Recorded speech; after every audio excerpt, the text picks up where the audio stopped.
علیکم سامعین، 5 ذی تاریخ شروع ہو چکے 3 مئی ہے۔ خبر کا عنوان ہے مدرسہ مظاہر العلوم سہارنپور کی مسجد میں مدرسے کے ناظم اعلیٰ و شیخ الحدیث حضرت مولانا سید محمد عاقل رحمۃ اللہ علیہ کے لیے تعزیتی مجلس۔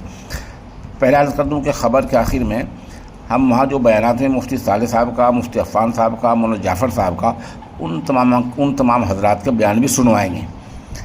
یہ مجلس بروز بود و بعد نماز مغرب تعیشہ منعقد ہوئی، جس میں تمام طلباء و اساتذہ اور شہر کے کافی حضرت رحمۃ اللہ علیہ کے تلامذہ، مریدین، محبین، منتسبین شریک ہوئے۔ مفتی محمد صالح صاحب نائب ناظم و امین عام مدرسہ مظاہر العلوم نے تمہیدی کلمات ارشاد فرمائے۔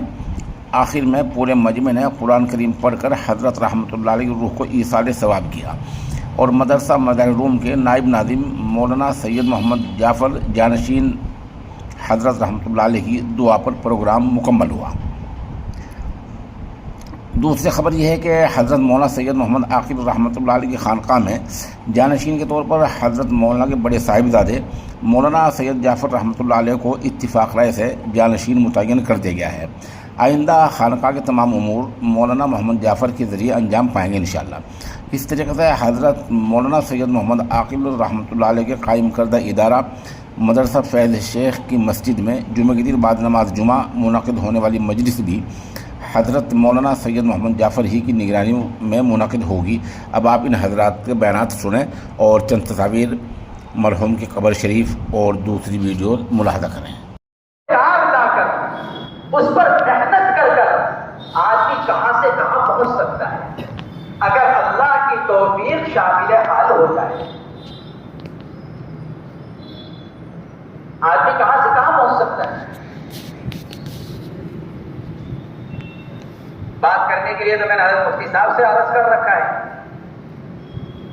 کیونکہ کسی بڑے آدمی کے اوصاف اور زندگی کو بیان کرنے کے لیے کوئی بڑا ہی آدمی چاہیے۔ مجھ جیسے چھوٹے کو تو یہاں حاصل نہیں کہ میں حضرت کے بارے میں کچھ عرض کروں۔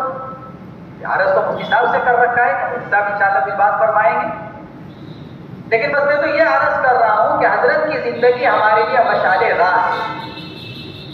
ان کے علم سے محبت کہ علم سے محبت کس طرح کی جاتی ہے، علم سے کس طرح تعلق قائم کیا جاتا ہے۔ جب آدمی علم سے تعلق قائم کرتا ہے تو پھر اللہ اس کو کتنے علوم سے نوازتے ہیں۔ ہمارے حضرت رحمت اللہ علیہ شاید ہر فن کی کتاب پڑھائی ہوگی، علوم و فنون کے اندر شاید ہر فن کی کتاب حضرت نے پڑھائی ہوگی، از ابتدا تا انتہا۔ شاید ہی کسی فن کی کوئی کتاب ایسی ہو۔ کس وجہ سے؟ علم سے تعلق، علم سے محبت، علم پر محنت۔ تو یہ ہمارے لیے مشعل راہ کہ ہم بھی اگر علم سے محبت کریں گے، ہم بھی اگر علم سے تعلق رکھیں گے، ہم بھی اگر علم کے اوپر محنت کریں گے، تو اللہ رب العزت نے ہمارے جن بڑوں کو جس سے نوازا وہ اللہ ہم کو بھی نواز سکتا ہے۔ یہ ہمارے لیے مشعل راہ ہے۔ ایک طرف ان کے علم سے محبت، دوسری طرف اخلاص اور الہیت۔ ہر عمل میں اللہ کی رضا مقصود، ہر عمل میں اللہ کی رضا مقصود۔ اور جب آدمی اللہ کی رضا کے لیے عمل کرتا ہے تو پھر اللہ محروم نہیں کرتا۔ آج اللہ رب العزت بچپن سے جس آدمی کو قبول فرما رہے ہوں وہ اس کے دل ہی پر کو قبول فرما رہے ہوں، ورنہ تعلیم کے ابتدا میں تو ایک عام طالب علم ہے ہر ایک۔ جب ایک انسان اپنی تعلیم کی ابتدا کر رہا ہے تو ایک عام طالب علم ہے۔ وقت کا شیخ الحدیث، وقت کا شیخ، وقت کا مربی، مصلح وہ تو بعد میں جا کر بنتا ہے، زندگی کا ایک وقت گزر جانے کے بعد بنتا ہے۔ لیکن اللہ قبول تو اس کو بچپن سے کرتے ہیں۔ کس بنیاد پر؟ اس کے دل کی بنیاد پر، دل کے اخلاص پر، دل کی شفافیت پر اللہ رب العزت قبول فرماتے ہیں۔ ہر عمل اللہ کے لیے، ہر عمل سے مقصود کی رضا، تو پھر اللہ کیوں راضی نہیں ہوگی؟ جب بندہ اپنا ہر عمل اللہ کی رضا کے لیے کر رہا ہے تو اللہ تو اپنی رضا سے نوازے گی۔ تیسری چیز تواضع انکساری۔ ہر وہ آدمی جس نے حضرت کے پاس 1 منٹ بھی گزارا ہوگا، اس نے دیکھا ہوگا کہ حضرت کتنے متواضع، کتنے انکساری کا معاملہ کرنے والے اور اپنے آپ کو کتنا پیچھے رکھنے والے۔ کوئی ایسا لمحہ زندگی میں نہ آنے دیا جس سے یہ اندازہ ہو کہ وہ اپنی بڑائی چاہے۔ اور اللہ کا وعدہ ہے، اپنے نبی علیہ الصلوۃ والسلام کی زبانی ارشاد فرمایا، من تواضع للہ رفعہ اللہ۔ اللہ کے لیے جو تواضع اختیار کرتا ہے پھر اللہ اس کو پیچھے نہیں ہونے دیتا، اللہ اس کو نیچے نہیں ہونے دیتا، پھر اللہ اس کو بلند کرتا ہے۔ تواضع انتہائی درجے کی، اعلیٰ درجے کی، اور حسن اخلاق، ہر ایک کے ساتھ مسکراہٹ کے ساتھ ملنا، ہر ایک کی بات کو سننا۔ آخر عمر میں اتنے عوارض، اتنی بیماریوں کے باوجود روزانہ سینکڑوں لوگوں سے ملاقات، ان کی باتوں کو سننا اور ہر ایک کے احوال سے کے مطابق اس کو ہدایت، اس کی تربیت، اس کو تعلیم دینا۔ سینکڑوں روزانہ مدرسے کی اپنی ساری مشغولیت کے ساتھ، مدرسے کے ناظم بھی ہیں، مدرسے کے شیخ الحدیث بھی ہیں، وہ ساری مصروفیت مشغولیت اپنی جگہ، اور اس کے علاوہ روزانہ سینکڑوں نہیں ہزاروں لوگوں کو ان کی باتوں کو سننا، ان سے ملنا، ان کے حالات کے مطابق ان کو ہدایت دینا، ہر ایک کے حالات کے مطابق اس کو مزاج پرسی کرنے کے ساتھ ساتھ اس کی ضیافت کرنا۔ ایک روایت کے اندر آتا ہے، حضور اکرم صلی اللہ تعالی علیہ وسلم، ابو ہریرہ رضی اللہ تعالی عنہ کی روایت ہے، نبی کریم علیہ الصلوۃ والسلام نے ارشاد فرمایا، الا اخبرکم بخیارکم، ارے تم میں سب سے بہتر انسان کی خبر دوں، سب سے بہتر انسان کی؟ قالوا بلا یا رسول اللہ، عرض کیا یا رسول اللہ؟ ضرور ارشاد فرمایا اطولکم اعمارا واحسنکم اخلاقا، عمر لمبی ہو، اخلاق اچھے ہو۔ یہ ارشاد فرمایا اطولکم اعمارا واحسنکم اخلاقا، عمر بھی لمبی ہو، اخلاق بھی اچھے ہوں، یہ تم میں سب سے بہتر۔ یوں ارشاد فرمایا نبی علیہ الصلوۃ والسلام۔ تواضع انکساری، اپنے آپ کو چھوٹا بنا کر، پیچھے رکھ کر اپنے آپ کو پیش کرنا، ہر معاملے میں چھوٹوں کو آگے بڑھانا، خود پیچھے رہ کر سرپرستی کرنا۔ خال خال کوئی آدمی ملتا ہے، کوئی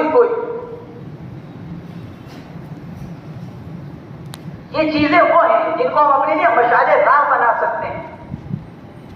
علم پر عمل جو ایک بنیادی چیز ہے، حضرت رحمت اللہ علیہ کی زندگی علم و عمل کا مظہر، صرف زندگی میں علم نہیں، کبھی بہت بڑے عالم ہیں کہ نہیں، عالم ہونے کے ساتھ ساتھ عامل بھی ہیں۔ جتنا علم ہے اتنا عمل بھی ہے، پورے طور پر علم اور عمل، علم اور عمل، اور عمل قرآن و حدیث کی روشنی میں، کیونکہ اللہ کے ہاں تو وہی عمل مقبول ہے جو قرآن و حدیث کی روشنی میں ہو، نبی علیہ الصلوۃ والسلام کے طریقے پر ہو۔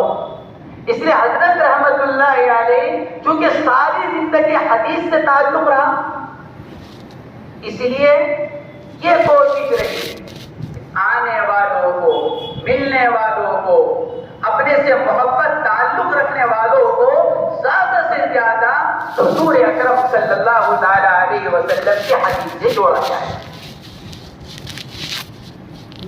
یہ ہمیشہ ادھر آ کر کے اپنے سے تعلق اور محبت اور اصلاح اصطلاحی تعلق رکھنے والوں کو بزرگان دین کے تجربات سے ثابت شدہ وظائف بتانے کے بجائے حضرت رحمت اللہ علیہ کی کوشش یہ ہوا کرتی تھی کہ ہر ایک کو حدیث پاک سے اس کے حالات کے مطابق کوئی نسخہ دیا جائے. اسی کے لیے ایک کتاب تصنیف کی بیان الدعا کے نام سے, اور اس میں وہی دعائیں لکھی جو عام حالات سے متعلق عام انسانوں کو جس کی ضرورت پیش آ سکتی ہے, مختلف احوال میں, مختلف اوقات میں, مختلف حوائج میں, مختلف ضروریات میں. اس لیے جب کوئی آتا ان کے پاس عام طور سے ارشاد ہوتا بیان الدعا لاؤ, بیان الدعا منگاتے, ورق کھولتے, ایک دعا پر انگلی رکھتے, فرماتے یہ لو اس کو پڑھنے کا اہتمام کرو. کبھی کبھار صرف نمبر سے بتلاتے, بیان الدعا میں فلاں نمبر کی دعا ہے, اس کو پڑھو اہتمام کے ساتھ. کس لیے؟ تاکہ ایک عام انسان کا تعلق حضور اکرم صلی اللہ تعالی علیہ وسلم کی ذات اقدس سے جڑے. یہ ایک محدث کا کام, یہ محدث ہی کر سکتا ہے, وہ جس کی ساری زندگی حدیث پاک کی اشاعت میں گزری ہو, جس کی ساری زندگی حدیث پاک کے پڑھنے پڑھانے میں گزری ہو, جس کے سامنے حدیث پاک کا ایک ضخیم ذخیرہ موجود ہو, وہی کر سکتا ہے. ہزارہ دعاؤں میں سے وہ بیان الدعا منتخب کی. یہ ہمارے لیے مشعل راہ ہے, ہمارے لیے, سب کے لیے, طلبہ ہو, اساتذہ ہو, ملازمین ہو, عوام ہو, خواص ہو, یہ سب کے لیے ہے. یہ چند باتیں میں نے عرض کی ہیں جو حضرت کی ذات میں پائی جاتی ہیں. علم سے محبت, علم پر عمل, اخلاص, تواضع, انکساری, حسن اخلاق, یعنی یہ وہ چیزیں ہیں جن کو ہر ایک کو اپنے لیے کیا کر لینا چاہیے, زندگی گزارنے کے لیے اپنے لیے اس کو راستہ بنا لینا چاہیے. بس دیکھو بزرگان دین اسی لیے ہیں, ان کے جانے کے بعد ان کے جو اوصاف, ان کے حالات جو بیان کیے جاتے ہیں وہ اسی لیے بیان کیے جاتے ہیں.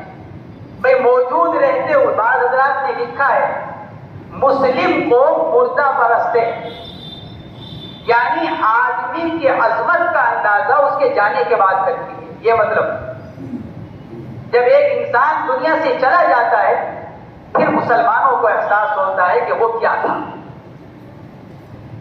زندگی میں نہیں, جانے کے بعد وہ کیا تھا, ہم اس سے کتنا استفادہ کر سکتے تھے, کتنا فائدہ اٹھا سکتے تھے, نہیں اٹھایا.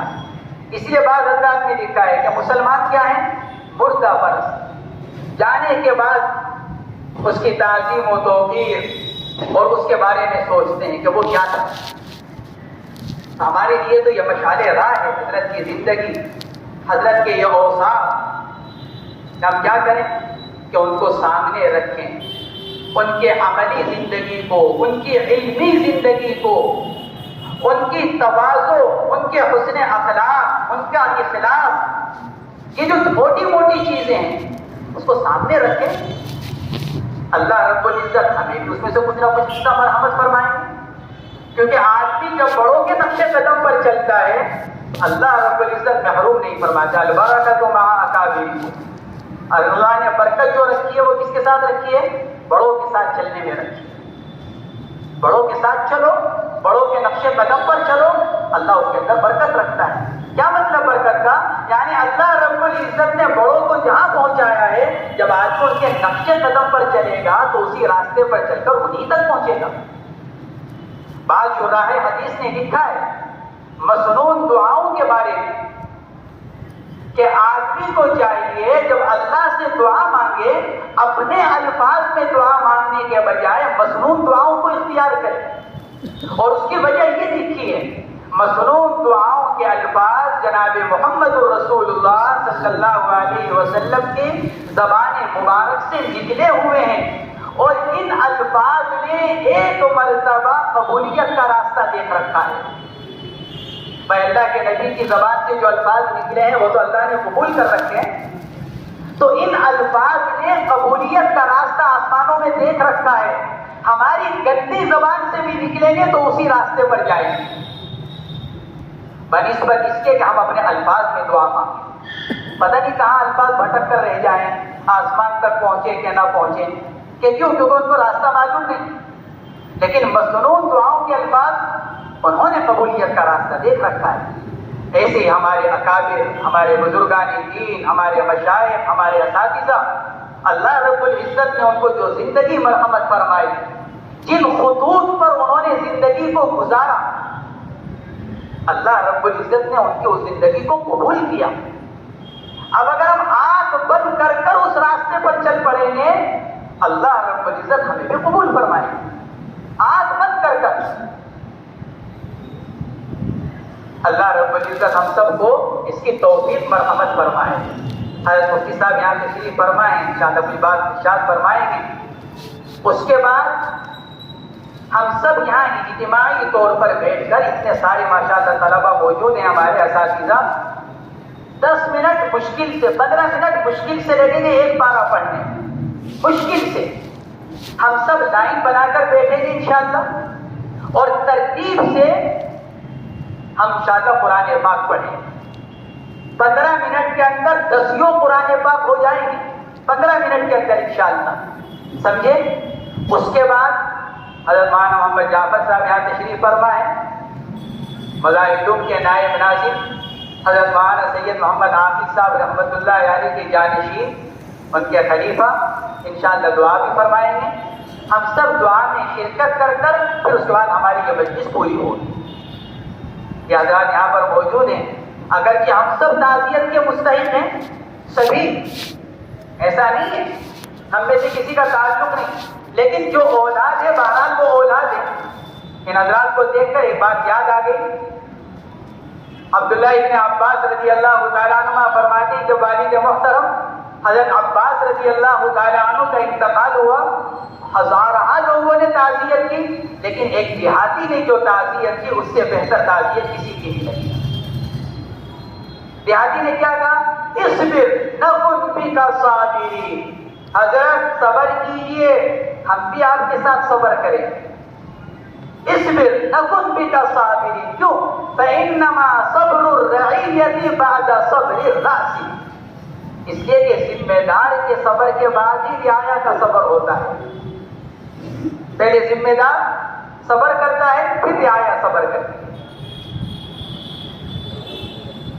یہ ہماری بھی، یہ کہنا ہمارا بھی کہ اصبروا نکن بکم صابرین، میں آپ لوگ بھی صبر کرو، ہم بھی آپ کے ساتھ انشاءاللہ صبر کرنے والے ہیں۔ پھر اس نے اگلا جملہ کیا کہا تھا عبداللہ ابن عباس رضی اللہ تعالیٰ عنہ سے، کہ بے شک عباس چلے گئے، لیکن خیر لک، اب ابن عباس کہ عبداللہ تمہارے لیے عباس کے جانے کے بعد اس پر صبر کرنے پر اللہ نے جو اجر رکھا ہے وہ عباس سے کہیں بہتر ہے۔ عباس والد ہیں، کتنے بڑے صحابی ہیں حضرت عباس، اللہ کے نبی کے چچا محترم ہیں، لیکن دیہاتی کیا کہہ رہا ہے عبداللہ ابن عباس سے، صاحبزادے سے، بے شک، لیکن ان کے جانے کے بعد جو اللہ نے تمہارے لیے اجر رکھا ہے وہ عباس سے بہتر ہے۔ عباس تو بہتر تھے ہی، لیکن ان کے جانے کے بعد صبر پر جو اللہ تم کو اجر دے گا وہ عباس سے بہتر ہے۔ اور سنو، عباس کے لیے بھی اللہ تم سے بہتر ہے، تمہارے لیے عباس سے بہتر اجر، اور عباس کے لیے تم سے بہتر اللہ ہے کہ نہیں؟ جانے والے کے لیے ہم سے بہتر کون ہے؟ اللہ۔ ابن عباس رضی اللہ تعالیٰ عنہ فرماتے ہیں، ما عزانی احد احسن من تعزیتی، اس سے بہتر کسی نے تعزیت کی۔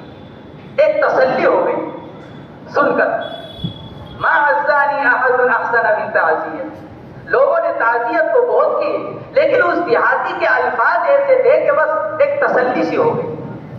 تو یہی بات ان حضرات سے بھی عرض کر رہے ہیں، اللہ تعالی ہم سب کو اس کی توفیق مرحمت فرمائے۔ سب والصلاة والسلام على من لا نبي بعده وعلى آله وأصحابه ومن تبع هديه. أما بعد، فأعوذ بالله من الشيطان الرجيم. بسم الله الرحمن الرحيم. من عمل صالحا من ذكر أو أنثى وهو مؤمن فلنحيينه حياة طيبة. صدق الله العظيم. وقال النبي صلى الله تعالى عليه وسلم: الكيس من دان نفسه وعمل لما بعد الموت، والعاجز من أتبع نفسه هواها وتمنى على الله، أو كما قال صلى الله عليه وسلم.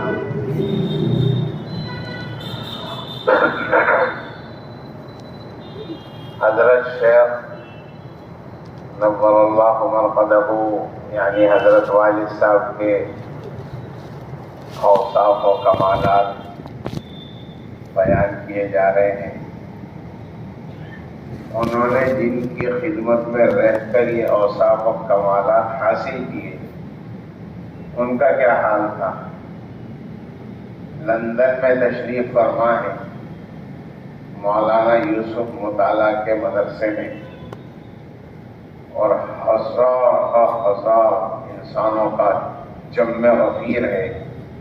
وہاں کے حکام، وہاں کی ساری جماعت حیران ہو گئی. اتنا مجمع یہاں تو آج تک کبھی جمع ہی نہیں ہوا. نہ سعودیہ کا بادشاہ کہیں کا آیا ہو، جب بھی نہیں، کوئی بھی آیا ہو، دنیا دار کوئی آیا ہو، چارانے بھی جائے، آدمی جمع نہیں ہوئے، اور اتنا قدر مجمع. تو اس وقت کا ایسی کیفیت ہو، میں ہوں، آپ کو کہیں گئے ہوں اور تمام عزت ہو رہی ہو، مسافر ہو رہے ہوں، مناقب ہمارے بیان کیے جا رہے ہوں، تو کیا کیفیت ہوتی ہے دل کی. اور حضرت کی دل کی کیفیت کیا. کمرے میں تشریف فرما ہے، باہر نظام شروع ہو گیا، علماء بیان کر رہے.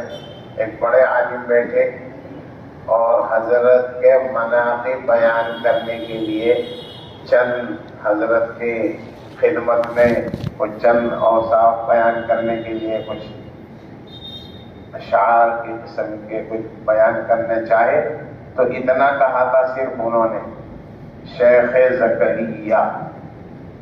اندر وضو فرما رہے تھے بیٹھے ہوئے.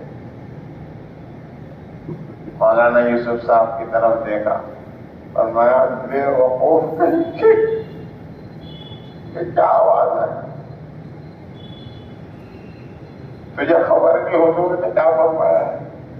ان اللہ لیؤید ھذا الدین بالرجل الفاجر. سناٹا آ گیا. بڑے بڑے علماء، مفتی اعظم مفتی محمود صاحب اور کیسے بڑے بڑے علماء یہاں سے ساتھ گئے ہوئے تھے، سب رونے لگے. مجھے کچھ پتا ہے، کل پتا چلے گا جا کے کیا ہے کیا ہے.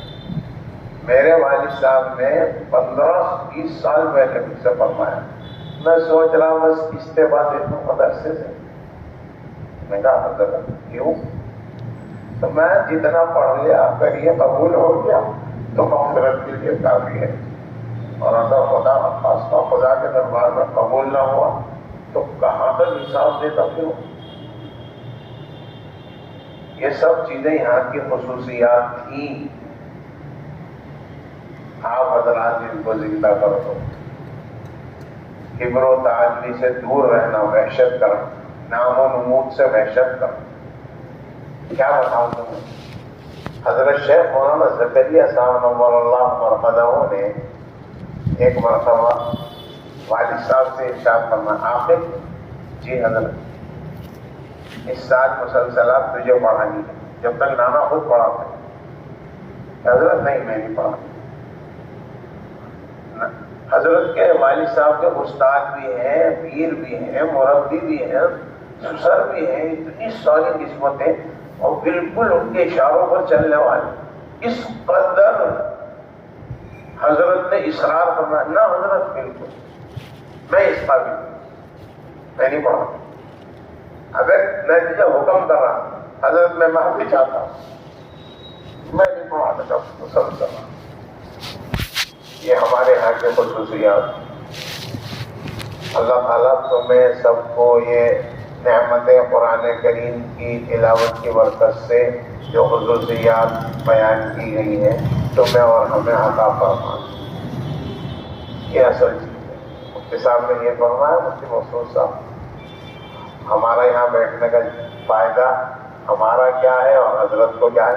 حضرت کو تو یہ دعا کے ذریعے سے کتنے قرآن کریم پڑھے گئے, اتنے قرآن کریم پڑھ گئے, انشاءاللہ سارا قبول ہی ہو گیا ہوگا اور حضرت کے دربار میں پہنچے گا تو کتنے خوش ہوں گے. ہمیں یہ اللہ سے دعا کرنی چاہیے. اور حضرت مفتی صاحب نے فرمایا کہ معمول بنا لینا, یہ ہماری بھی درخواست ہے, آپ معمول بنا لینا. میرے دادا نے مجھ سے فرمایا تھا کہ ایوب صاحب حضرت شیخ کے والد میرے دادا, صرف چاہے 3 ہی مرتبہ قل هو اللہ شریف پڑھ کے بخش دیا کرو, روزانہ کا معمول بنا لینا. آپ حضرات سے بھی درخواست ہے کہ روزانہ کا معمول بنا لینا. سبحانك اللهم وبحمدك وتبارك اسمك وتعالى جدك وجل ثناؤك ولا إله غيرك. اللهم ربنا لك الحمد حمدا دائما ولك الشكر شكرا دائما إلى السماوات ومن الأرض وملء ما بينهما وملء ما شئت أن شيء بعد. اللهم ربنا آتنا في الدنيا حسنة وفي الآخرة حسنة وقنا عذاب النار. اللهم ارحمنا بالقرآن العظيم واجعله لنا إماما ونورا وهدى ورحمة.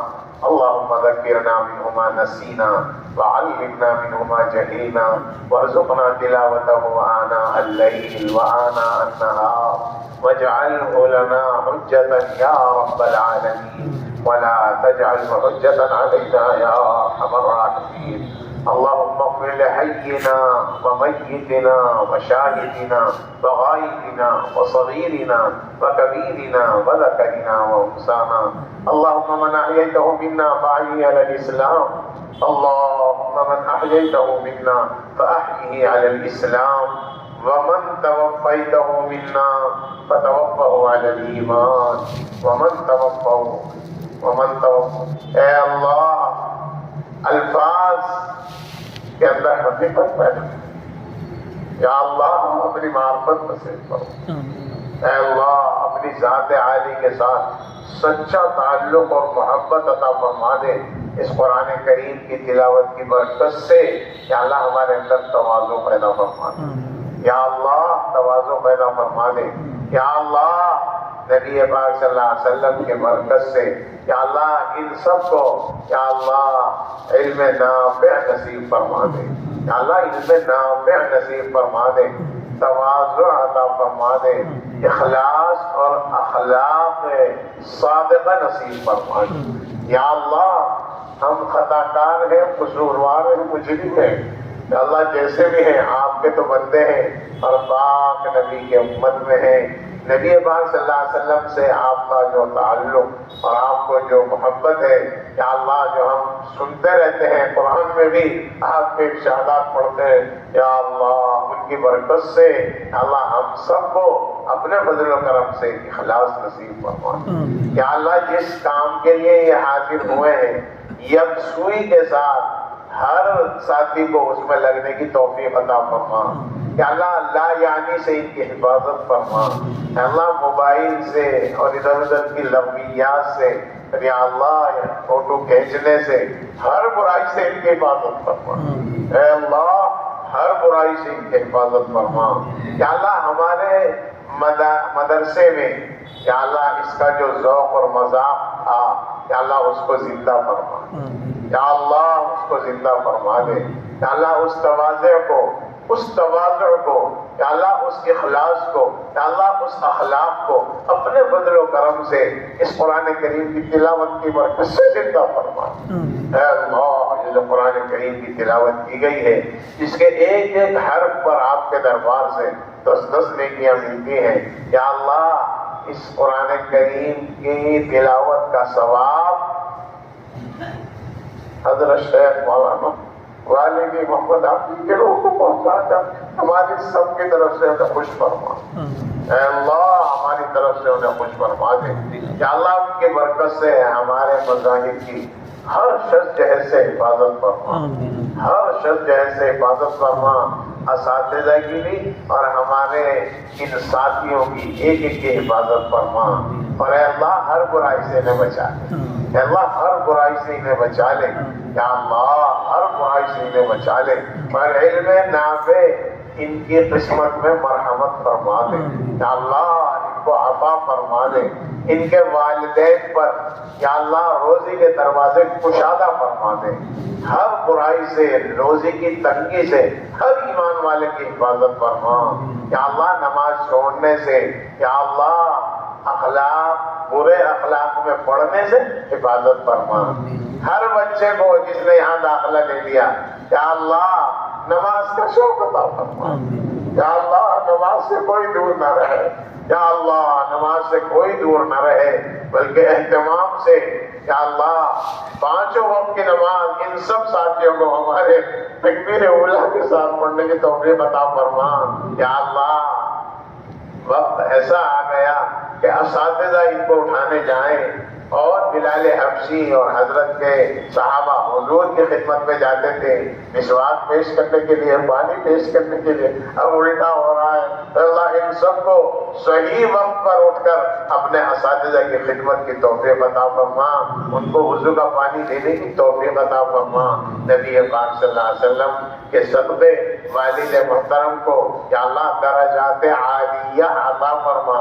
یا اللہ ہر ایمان والے کی مغفرت فرما. یا اللہ جتنے بھی جا چکے حضرت کے جانے اور قبر میں رکھنے کی برکت سے اور ان کے اخلاص اور ان کے اعمال کی برکت سے ہر ایمان والے کی مغفرت فرما. اللہ کسی کو محروم نہ کیجیے, نبی کے آنسوؤں کے صدقے سب کی مغفرت فرما دے. یا اللہ جو زندہ ہے ہمیں اعمال صالحہ, اعمال مغفرت, اعمال شفقت, اعمال محبت کرنے کی توفیق عطا فرما.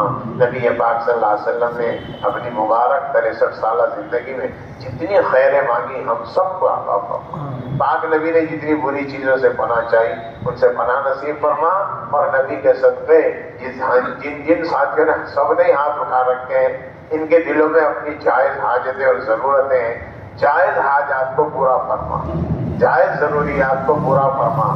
جن کے گھر والے والدین مقروض ہیں ان کے قرض کی ادائیگی فرما. جو مقدمات میں پھنسے ہوئے ہیں باعزت بری فرما.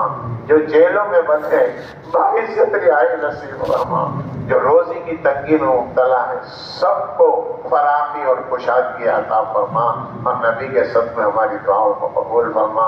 وصلی اللہ تعالی علی خیر خلقہ سیدنا محمد وعلیہ. فقد قال رسول الله صلى الله عليه وسلم خيركم من طال عمره وحسن عمله أو كما قال عليه الصلاة والسلام. آپ حضرات کے علم میں ہیں کہ اس وقت ہم سب کے اجتماع اور یکجا ہونے کا مقصود اپنے مخدوم و محترم مربی و سرپرست حضرت اقدس مولانا سید محمد عاقل صاحب نور اللہ مرقدہ کے حق میں یہ سال ثواب کرنا ہے. قرآنی آیات کی تلاوت کر کے اللہ کا ذکر کر کے ان کی روح پرفتوح کو اس کا ثواب پہنچانا ہے. حضرت والا نور اللہ مرقدہ کی پاکیزہ شخصیت کے حوالے سے حضرات اساتذہ کرام اور علماء اعظام نے گفتگو آپ حضرات کے سامنے فرمائی ہے. اور آپ میں سے بہت سے ایسے حضرات ہیں جو حضرت والا نور اللہ مرقدہ کی زندگی سے براہ راست واقف ہیں. ان کے کردار سے, ان کے ذوق عبادت سے, ان کے شوق تلاوت سے, ان کی صالحیت و صلاحیت سے, ان کی قابلیت و قبولیت سے, یہ تمام کی تمام چیزیں ہمارے اور آپ کے سامنے ہیں. اور جیسا کہ فرمایا گیا کہ حضرت کی شخصیت ہمارے لیے نمونہ اور لائق تقلید ہونی چاہیے. حضرت والا نے زندگی کے جو نقوش اپنے بعد والوں کے لیے چھوڑے ہیں ان پر چل کر ہم قرآنی اور نبوی پیغامات پر عمل کرنے میں کامیاب ہو پائیں۔ اس لیے کہ حقیقت میں قرآن و سنت کی شرح اور ترجمانی کا فریضہ حضرت والا نور اللہ مرقدہ نے اپنی زندگی سے امت کے سامنے پیش فرمایا ہے۔ قرآنی اور نبوی تعلیمات پر اگر ہمیں عمل کرنا ہے تو حضرت والا جیسی پاکیزہ برگزیدہ اور متبع سنت شخصیت کی زندگی کو پیش نظر رکھنا چاہیے اور اسی کی روشنی میں زندگی گزارنا اپنے لیے نصب العین قرار دینا چاہیے۔ حضرت والا نور اللہ مرقدہ سے حقیقی تعلق اور محبت کی علامت اور نشانی یہی ہے کہ جیسے زندگی میں ہم ان کے ساتھ عقیدت کا اور احترام کا معاملہ کیا کرتے تھے، ان کے حقوق کی ادائیگی کا اہتمام کرتے تھے، ان کے دنیا سے پردہ فرمانے کے بعد بھی ہم ان کے حقوق کی ادائیگی کا اہتمام کریں اور حقوق کی ادائیگی میں ان کے حق میں ایصال ثواب کرنا ہے، ان کے لیے استغفار کرنا ہے۔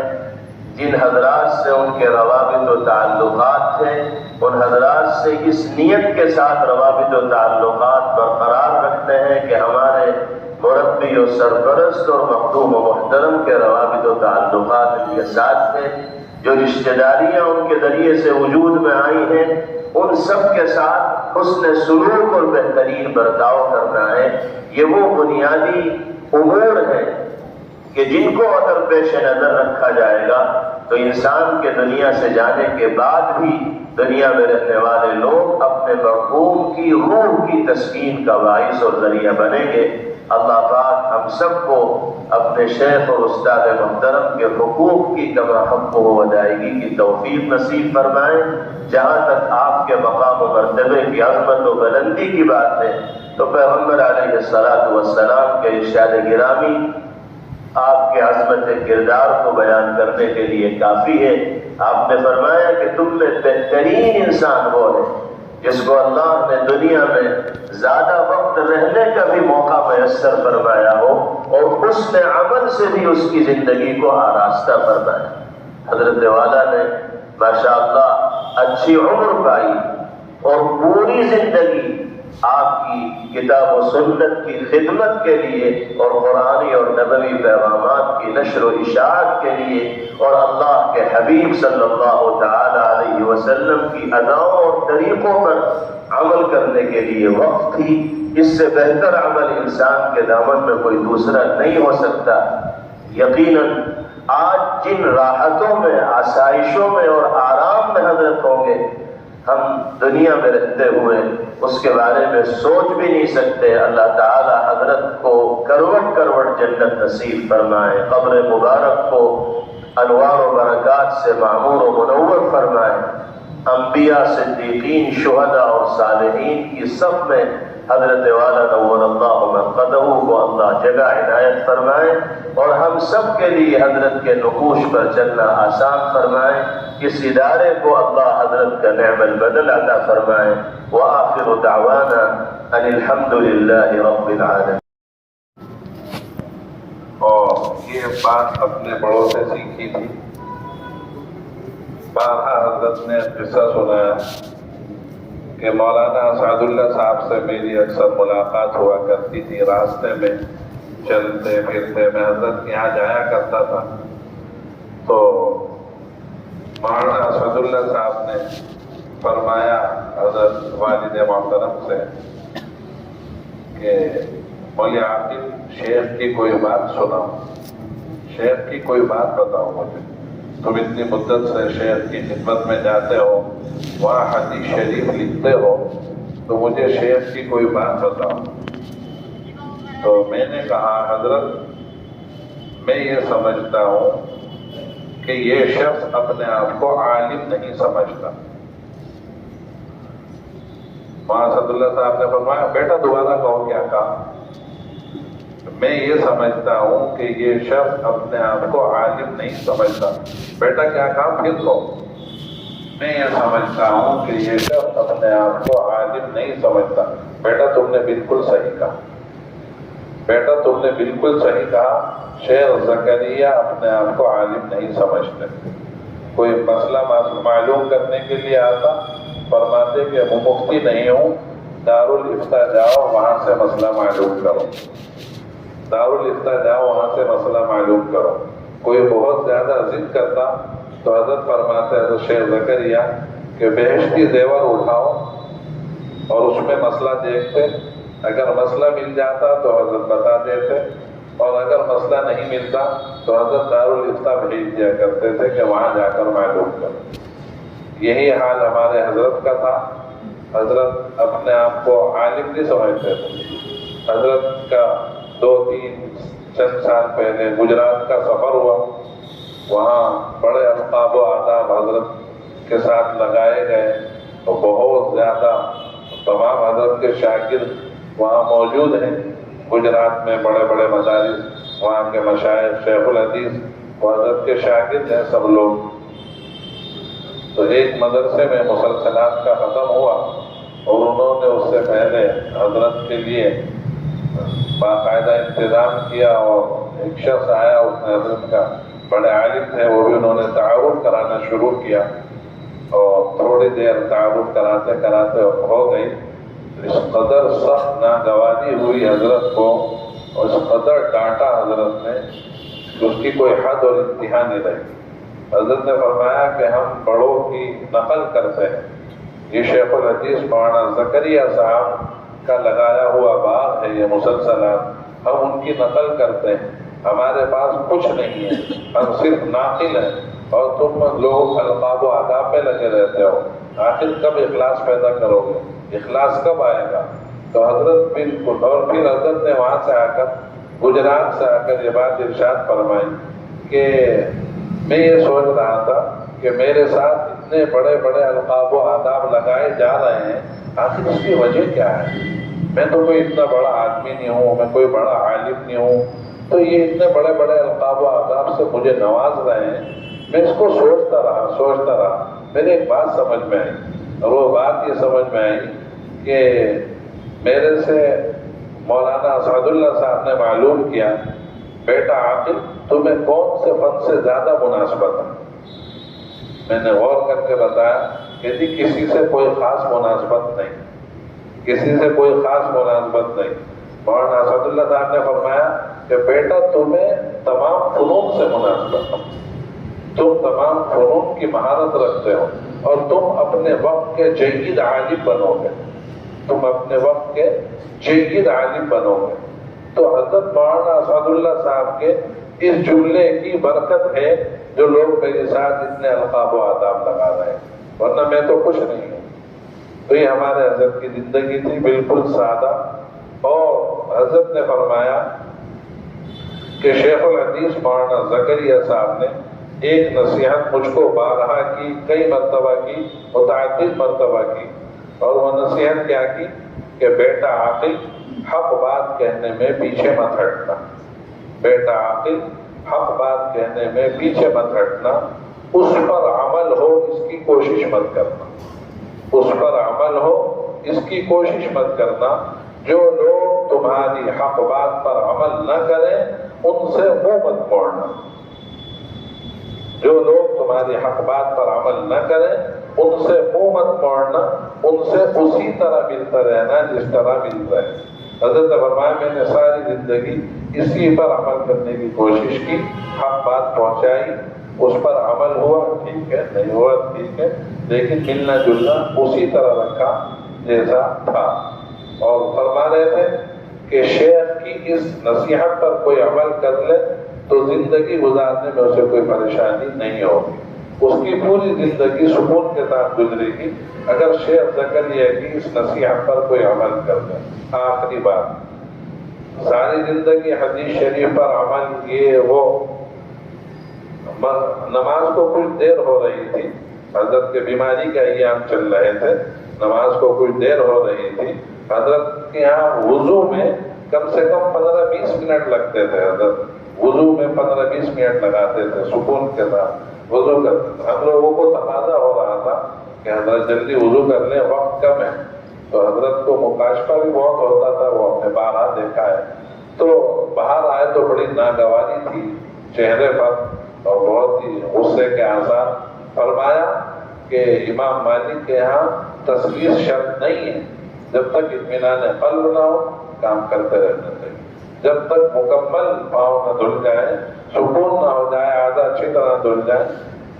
اس لیے میرے پاؤں دھونے میں اتنی دیر لگی. یہ بھی فرماتے تھے کہ چوتھائی سر کا مسح فرض ہے، لیکن اگر پورے سر کا مسح کر لیا جائے تو تمام ائمہ کے نزدیک ہماری وضو صحیح ہو جائے گی. آخری وقت میں آنند ہاسپٹل میں حضرت داخل تھے. ترمذی شریف کی حضرت نے شرح لکھی ہے. حضرت کو بڑی تمنا تھی، قال ابو عیسیٰ پہ حضرت نے کام کیا ہے الحمدللہ. وہ ایک ہی جلد ابھی اس میں کمپوز ہو کر آئی ہے. قال ابو عیسیٰ پر حضرت نے کام کیا ہے. حضرت کی خواہش اور تمنا یہ تھی کہ یہ میری زندگی میں چھپ جائے، یہ کام ہو جائے. چنانچہ انتقال سے ایک روز پہلے ہاسپٹل میں اس کتاب کے آنے کی اطلاع ملی. حضرت کا خوشی کا عالم، اور بس کیا بتاؤں اس کیفیت کو. حضرت نے فرمایا کہ فوراً مٹھائی لے کر آؤ اور سب میں تقسیم کرنی ہے.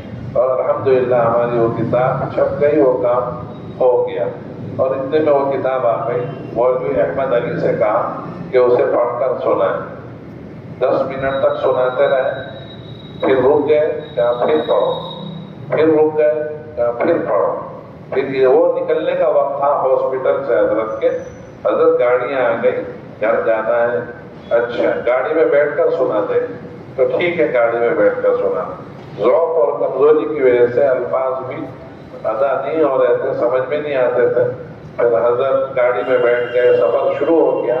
10-15 منٹ حضرت سفر شروع ہوئے کے بعد فرمایا، ارے بھائی تم تو کہہ رہے تھے کہ گاڑی میں بیٹھ کر سناؤ گے اور خاموش بیٹھے ہو، پڑھو. بس پھر پڑھنا شروع کر دیا. مولوی احمد علی نے تسلسل کے ساتھ پڑھتے رہے، رکے تو فرمایا اور پڑھو. پھر ایک عبارت آئی، وہ مسجع پڑھی جاتی تو مولوی احمد علی نے اسے غیر مسجع پڑھا. کہنے لگے بھائی ایسے نہیں، ایسے پڑھو، ایسے پڑھی جائے گی یہ عبارت. اور باقاعدہ پوری لائن پڑھ کر حضرت نے اپنی یادداشت سے سنائی. اور پھر اس کے بعد 20-25 منٹ کے بعد حضرت نے فرمایا کہ بس اب کافی. تو یہ حضرت کی ساری زندگی قرآن اور حدیث کا نمونہ تھی. اللہ تعالیٰ ہم سب کو بھی ان کے نقش قدم پر چلنے کی توفیق عطا فرمائے. وہاں جعفر صاحب دعا کریں.